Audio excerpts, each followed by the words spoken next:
ભાવનગર જિલ્લાના ગારિયાધારમાં એટીએમમાંથી ચોરીનો પ્રયાસ થયો હતો। ગારિયાધાર શહેરના પાલીતાણા રોડ ઉપર આવેલા બેંક ઓફ બરોડાના એટીએમ ચોરીનો નિષ્ફળ પ્રયાસ થયો હતો। ગારિયાધારમાં બેંક ઓફ બરોડાના એટીએમમાંથી ચોરી કરવા આવેલા તસ્કરોને નિષ્ફળ જતા તે તંત્રની સામે આવતા પોલીસને જાણ કરવામાં આવી હતી। બનાવને પગલે પોલીસે ઘટના સ્થળની મુલાકાત લઈને ફરિયાદ બાદ આગળની તપાસ હાથ ધરી હતી।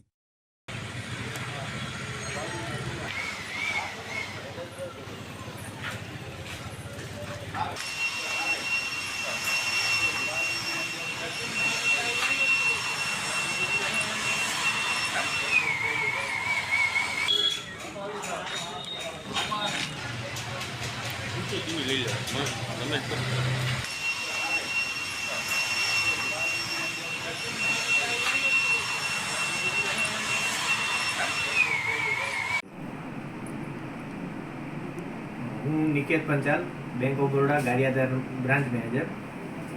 ગઈકાલે રાત્રે અમારા ગારિયાધાર ખાતેના એટીએમમાં ચોરીનો પ્રયાસ થયો હતો, જેમાં એટીએમની સાઇટને ડેમેજ કરવામાં આવી છે અને મશીન લઈ જવા કોશિશ કરી હતી, જેમાં જે કંઈ પણ હશે એ ઇન્વોલ્વ થયા હતા પણ સક્સેસ થયા નથી। આખો મામલો અમે પોલીસ સ્ટેશનની અંદર રિપોર્ટ કરેલો છે અને આ બાબતે ગારિયાધાર પોલીસ સ્ટેશને કાર્યવાહી હાથ ધરેલી છે।